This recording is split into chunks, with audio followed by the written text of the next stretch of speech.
Muslim ಯುವಕನನ್ನ ಅಂದ್ರೆ ಅನ್ಯ ಕೋಮಿನ ಯುವಕನನ್ನ ಪ್ರೀತಿಸಿದಂತಹ ಕಾರಣಕ್ಕಾಗಿ ಮುಸ್ಲಿಂ ಯುವಕ ಮತ್ತು ಹಿಂದೂ ಯುವತಿಯ ಸಹೋದರರೇ ಹತ್ಯೆ ಮಾಡಿ ಹೂತು ಹಾಕಿದ್ದಾರೆ.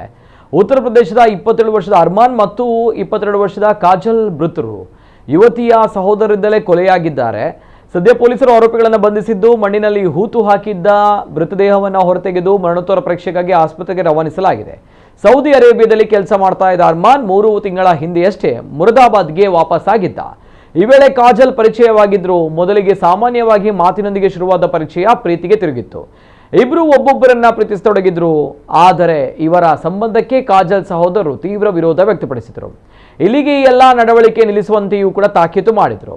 ಸಂಬಂಧವನ್ನ ಕಡಿದುಕೊಳ್ಳುವಂತೆ ಎಚ್ಚರಿಕೆ ನೀಡಿದ್ರು. ಆದರೆ ಅವರು ಮಾತು ಧಿಕ್ಕರಿಸಿ ಪ್ರೇಮಿಗಳು ಮುನ್ನುಗ್ಗಿದ್ರು. ಅರ್ಮಾನ್ ಮತ್ತು ಕಾಜಲ್ ಕೈಕಾಲುಗಳನ್ನು ಕಟ್ಟಿ ಹಾಕಿ ಮಚ್ಚಿನಿಂದ ಕೊಚ್ಚಿ ಕೊಲೆ ಮಾಡಿ ಶವವನ್ನ ಹೂತು ಹಾಕಿದ್ದ ಜಾಗದಿಂದ ಪೊಲೀಸರು ಮೃತದೇಹಗಳನ್ನು ಹೊರತೆಗೆದಿದ್ದಾರೆ. ಇನ್ನು ಕೊಲೆಗೆ ಬಳಸಿದ್ದ ಮಾರಕಾಸ್ತ್ರವನ್ನು ಕೂಡ ವಶಪಡಿಸಿಕೊಂಡಿದ್ದಾರೆ.